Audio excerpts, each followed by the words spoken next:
The average age of a farmer in 2022 is 57 years old, with a large majority of the farmers being above the age of 65.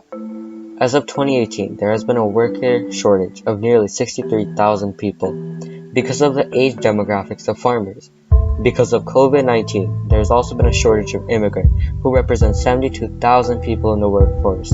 As these statistics show, Canadian farmers are facing a multitude of problems in this day of age. These vary from a shortage of labor to an aging population of farmers. All of these problems combine to make the situation for these farmers harder day by day. But what is the problem they are facing?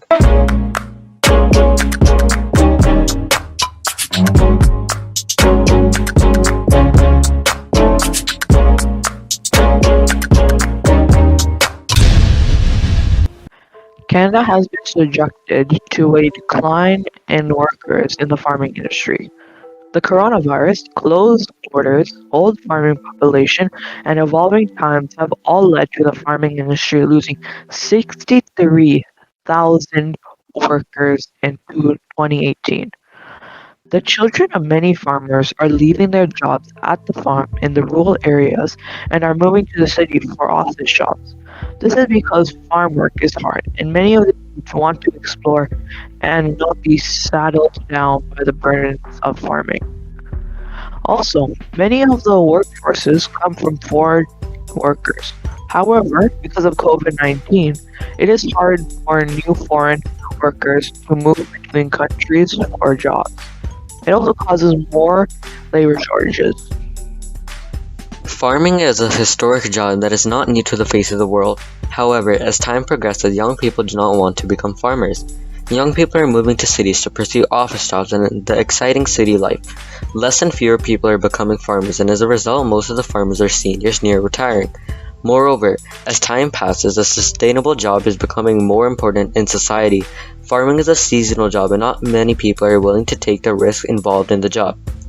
From the perspective of the children of the farmers, farming is an unsustainable job that has low pay. They believe that they have many more opportunities in the city, and for the children of farmers, $36,000 a year is not cutting it.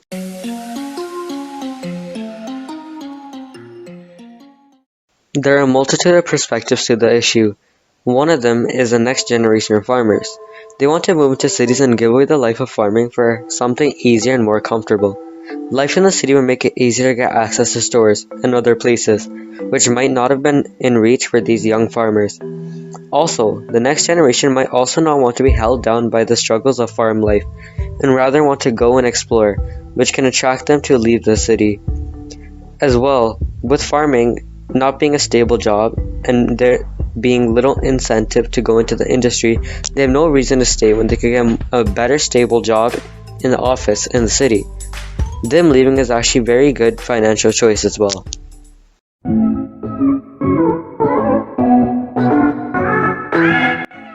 Another perspective is from the corporate leaders. They want this problem to continue as they can make a lot of profit off of it. Since a lot of young farmers are moving into the cities, it means that there's going to be more of a workforce that can be used by these corporate overlords to grow their businesses. A bigger business would mean more profits. Another reason why this is going to benefit them is because most of the farmers nowadays are very old and soon will retire. If there are no young farmers to inherit the land, it would force these farmers to have to sell the land to these corporate overlords. This would mean that they can buy the land and then build over it and then sell it again to make a lot of profit because of it.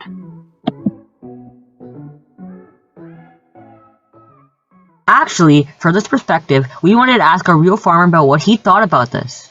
This is Wilbur. He's a farmer that has been farming his 140 acres since 1974, and I wanted to ask him about what he thought about the challenges in the farming industry. Farming is a 24/7, 365-day-year operation. When you have animals, they have to be looked after at least twice a day, sometimes 3 times a day. It is very expensive to get into farming, as it is said previously. Generally, farmers now are sons or daughters of their parents. If somebody decided that, I'm going to get into farming, the amount of equipment, the price of equipment. If you wanted just a small acreage, by that I'm looking at say 500 acres. But it would be multi-million dollars. At least $5 million. To obtain loans from a financial institution for that amount of money with not really much experience, it would be very, very difficult or maybe even impossible for a bank to loan you money. I also wanted to ask him about why more and more people are neglecting a farm career and choosing to work in cities. When you work in the city, okay, you have a 5-day-a-week job, you have paid holidays, you have a medical plan, you can go on vacation. If a farmer goes on vacation, who's going to look after his animals? Right. Somebody has to be there. And farmers are also,